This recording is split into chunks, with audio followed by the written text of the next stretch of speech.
Òní ni ètò ìsìnkú Allwell Adémọ́lá yóò bẹ̀rẹ̀. Òní ọjọ́bọ̀ Thursday tí ń ṣe ọjọ́ kẹjọ oṣù kínní ọdún 2026. Ó ní ètò bí wọn yóò ṣe sìnkú gbajúmọ̀ obìnrin onítìátà ni ọmọọbabìnrin Allwell Adémọ́lá yóò máa bẹ̀rẹ̀ nílùú Èkó. Tẹ́ ò bá gbàgbé, ṣáájú ni a ti fi tó yín létí pé ìsìn orin onígbàgbọ́ òní yóò kọ́kọ́ wáyé lónìí ọjọ́bọ̀ Thursday bẹ̀rẹ̀ láti aago 4 ìrọ̀lẹ́ títí di aago 6.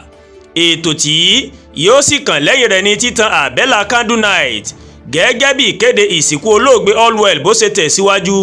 Aago 6 ìrọ̀lẹ́ òní títan àbẹ́là náà òní yóò máa bẹ̀rẹ̀ tí wọn yóò sì ṣe fún wákàtí kan láti inú ọgbà tẹlifíṣàn ìlú Èkó LTV. Òní títan àbẹ́là òní yóò ti bẹ̀rẹ̀, wọn yóò sì rìn dé ìkóríta Oregun, wọn yóò sì parí rẹ̀ padà sí LTV. Kété lẹ́yìn tí wọ́n bá darí níbi títan àbẹ́là ní àṣálẹ̀ àwọn òṣèré artist night òní yóò bẹ̀rẹ̀ níbi tí wọn yóò ti máa sọ̀rọ̀ nípa olóògbé bí òṣèré tíátà Rotimi Salami tó jẹ́ kòríkòsùn fún olóògbé Allwell gẹ́gẹ́ bó ṣe kéde. Aṣọ tí a mọ̀ sí t-shirt tí wọ́n ya Allwell sí pẹ̀lú orúkọ rẹ̀ yóò wà fún àwọn olùbánikẹ́dùn láti wọ̀ ní ọjọ́ náà, ìyẹn ní ọjọ́bọ̀ Thursday òní, gẹ́gẹ́ bí àtẹ̀jáde tó kéde ètò ìsìnkú olóògbé Allwell. Gẹ́gẹ́ bó ṣe wí, ọ̀la òde yìí tí ń ṣe ọjọ́ ẹtì Friday ọjọ́ kẹsàn-án oṣù kínní ọdún 2026 yìí ó ní wọn yóò sin òṣèré tíátà náà. Ìtẹ́ òkú Atan tó wà ní Yaba nílùú Èkó ó ní wọn yóò sìnkú sí o ní aago 10 àárọ̀ ní ètò ìsìnkú náà ó ní yóò wáyé. Àwọn abánikẹ́dùn wọ́n lè wọ aṣọ funfun bíi t-shirt lé orí aṣọ tí a mọ̀ sí jíǹsì fún ìsìnkú bí wọ́n ṣe kéde. Bí wọ́n bá ti sìnkú tán kí oníkálukú kó gba ilé wọn lọ, ìní àtẹ̀jáde ìsìnkú náà mọ̀ wí. Tẹ́ ò bá gbàgbé, ọkàn Allwell Adémọ́lá òun ni wọ́n ló dédé daṣẹ́ sílẹ̀ ní ọjọ́ 27 oṣù kejìlá ọdún 2025 tá a lò lọ yìí, tó sì ṣe bẹ́ẹ̀ tó dágbére fáyé lẹ́ni ọdún 49 49 years. Ta ni Allwell Adémọ́lá? Ọjọ́ kẹsàn-án oṣù kẹjọ ọdún 1976 ó ní wọ́n bí Allwell Adémọ́lá sílùú Èkó sínú ìdílé Adémọ́lá tí ń ṣe ìdílé ọba Aláké Adémọ́lá ti ìlú Abẹ́òkúta ní ìpínlẹ̀ Ògùn.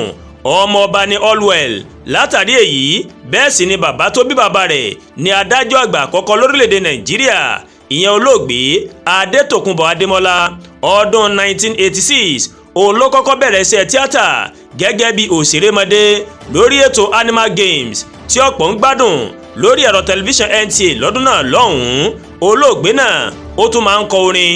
Òun ló dá ẹgbẹ́ akọrin Allwell and Company sílẹ̀ lọ́dún 2002 tí ẹgbẹ́ náà sì gbé àwo orin kan jáde lọ́dún 2006. Adémọ́lá ó ti gba onírúurú àmì ẹ̀yẹ, lára rẹ̀ ni ipa tó mọ̀ kó nínú eré Àkúndé lọ́dún 2016. Lára àwọn fíìmù tí òun fúnra rẹ̀ tó ti gbé jáde ni You or I ní 2013, Ọmọ Ẹ̀mí 2017 àti Ilé Wa ní 2018. Adémọ́lá mọ̀ kẹ́kọ̀ọ́ nípa eré ṣíṣe, ìyẹn dramatic art ní Fáṣítì Ọbáfẹ́mi Awólọ́wọ̀ tó wà ní ìlú Ilé-Ifẹ̀ ní ìpínlẹ̀ Ọ̀ṣun. Yàtọ̀ sí iṣẹ́ tíátà, olóògbé náà ó mà tún jẹ́ olójú àánú tó máa ń bu ẹnu àtẹ́lu àwọn nǹkan tí kò yẹ láwùjọ ní Nàìjíríà.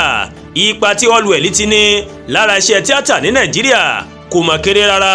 Àwọn ohun tó ti ṣe sẹ́yìn kò sì lè ṣe fọwọ́rọ́ sẹ́yìn. Ọ̀rọ̀ tó gbé jáde kẹ́yìn ní fídíò tó fi sójú òpó Instagram rẹ̀ níbi tó ti ń kọ orin pé òun yóò rí òpin ọdún 2025 láì mọ̀ pé ọjọ́ kejì rẹ̀ ń lòun yóò dágbére fáyé. Ọjọ́ 27 oṣù kejìlá ọdún 2025 ó ní Allwell ó mọ̀ ló mọ̀ kílẹ̀ ayé yìí kó dìgbà ó ṣe o, lẹ́yìn tí ọkàn rẹ̀ tó dédé daṣẹ́ sílẹ̀.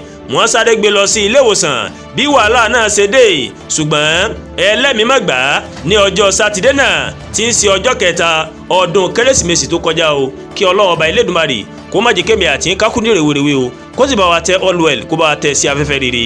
Àdúrà gba Olúwatóyìn ló ń kàròyìn sí létí láti kàn ní Ẹ̀yà Yorùbá World TV. Bẹ́ẹ̀ ṣe ń wò wá, ẹ máa bá wa like, ẹ máa share, ẹ máa comment. Ẹ má tún gbàgbé láti bá wa subscribe sórí YouTube channel wa, ká wá bá wa tẹ notification bell láti lè máa máa wé tó wa lọ́kòjọ̀kan tó bá ti gorí ìkànnì yìí. Ẹ ṣé pọ̀ tẹ́ wò wá o, èmi àti ń rèé àní bá wọn kúkú ọ̀wọ́ lágbára Elédùmarè.